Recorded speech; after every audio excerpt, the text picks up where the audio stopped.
పట్టభద్రుల గళం బలం మన ఆల్ఫోస్ డాక్టర్ వుట్కూరి నరేందర్ రెడ్డి ఉమ్మడి కరీంనగర్ మెదక్ నిజామాబాద్ పట్టభద్రుల ఎమ్మెల్సీ అభ్యర్థికి మొదటి ప్రాధాన్యత ఓటేద్దాం అత్యధిక మెజారిటీతో గెలిపిద్దాం. నేను అందుకే ఇవాళ టీఆర్ఎస్ వాళ్ళకు ఒక సవాల్ విసురుతున్నా. చిత్తశుద్ధి ఉంటే మీరు రాండి.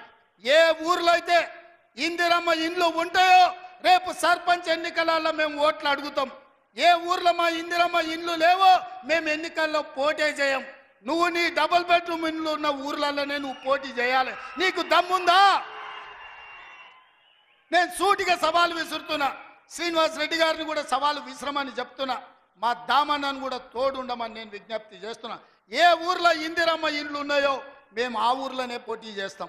ఏ ఊర్లో డబుల్ బెడ్రూమ్ ఇండ్లు ఉన్నాయో గా ఊర్లోనే బీఆర్ఎస్ వాడు పోటీ చేయాలి.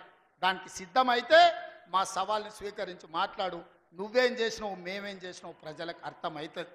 అందుకే ఇవాళ ఆర్టీసీలో బస్సు అయినా ఆడబిడ్డలకు 200 యూనిట్లు ఇంటికైనా 500 రూపాయల సిలిండర్ అయినా యువకులకు 55,000 ఉద్యోగాలైనా 21,000 కోట్ల రూపాయల రైతు రుణమాఫీ అయినా రైతు భరోసాలో మీ సమస్యల్ని పరిష్కరించకపోతే మీ బిడ్డ తెలంగాణ ముఖ్యమంత్రిగా ఉండి ప్రయోజనం ఏందని నేను మిమ్మల్ని అడుగుతున్నా. సంపూర్ణమైన విశ్వాసం పెట్టుకోండి. లేక లేక మనకు ఒక అవకాశం వచ్చింది. మన ఇంట్లోనికి మన బిడ్డకు అవకాశం వచ్చినప్పుడు శత్రువులు కుట్రలు చేస్తున్నారు. కడుపుల కత్తులు పెట్టుకొని బయలుదేరుతున్నారు. కౌగిలించుకున్నట్టే ఇకిలిస్తున్నారు. కౌగిలించుకొని కడుపుల కత్తులు పెట్టి పొడిచి చంపాలని చూస్తున్నారు. ఇట్లాంటి సన్నాసులకు గుణపాఠం చెప్పాల్సిన బాధ్యత పాలమూరు జిల్లా యువకుల మీదనే ఉన్నది. మిత్రులారా, పనిలో నిమగ్నమై ఉన్న పనులు చేసే బాధ్యత నాది, కాపాడుకునే బాధ్యత మీది. మళ్ళీ రాదు ఇట్లాంటి అవకాశం. ఇవాళ తప్పిపోయిందా మళ్ళీ 50 ఏళ్ళు అవుతుందో 60 ఏళ్ళు అవుతుందో 70 ఏళ్ళు అవుతుందో 100 ఏళ్ళు అవుతుందో చరిత్రను మనం అంచనా వెయ్యలేము. ఇవాళ వచ్చినప్పుడే మన ప్రాజెక్టులను పూర్తి చేసుకుందాం. పాలమూరును పూర్తి చేసుకుందాం. కల్వకుర్తిని పూర్తి చేసుకుందాం. భీమా నెట్టంపాడు కోల్చాగర్ను పూర్తి చేసుకుందాం. మక్తల్ నారాయణపేట కొడంగల్ ప్రాజెక్టును పూర్తి చేసుకుందాం. కొడంగల్లో పరిశ్రమలు తెద్దాం.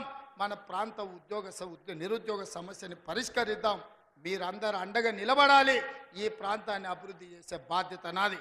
మళ్ళొకసారి సూటిగా కిషన్ రెడ్డి గారికి, బండి సంజయ్ గారికి, కేసీఆర్ గారికి, కేటీఆర్ గారికి నేను సవాల్ విసురుతున్నా. 12 ఏళ్ళు మోడీ పాలన మీద, 10 ఏళ్ళు కేసీఆర్ పాలన మీద, 12 నెలలు మా పాలన మీద మేము చర్చకు సిద్ధంగా ఉన్నాం. నేను మా సోదరుడు దామోదర్ రాజనరసింహ గారు మేము చర్చకు వస్తాం. తారీఖు చెప్పండి, ఏ సెంటరో చెప్పండి. ఏ సెంటర్ అయినా మేము తయారు. మీరు సిద్ధమైతే రాండి. ఎవరు ఏం చేసిండ్రో చర్చ చేద్దాం, తేలుద్దాం. తెలంగాణ ప్రజలకు వాస్తవాలు చెబుదాం. ఇంత గొప్ప కార్యక్రమం ప్రపంచంలో ఏ మూల ఏ క్షణం ఏం జరుగుతుందో వేగంగా తెలుసుకోవడానికి తొలి వెలుగు వాట్సాప్ ఛానల్ని ఫాలో చేయండి.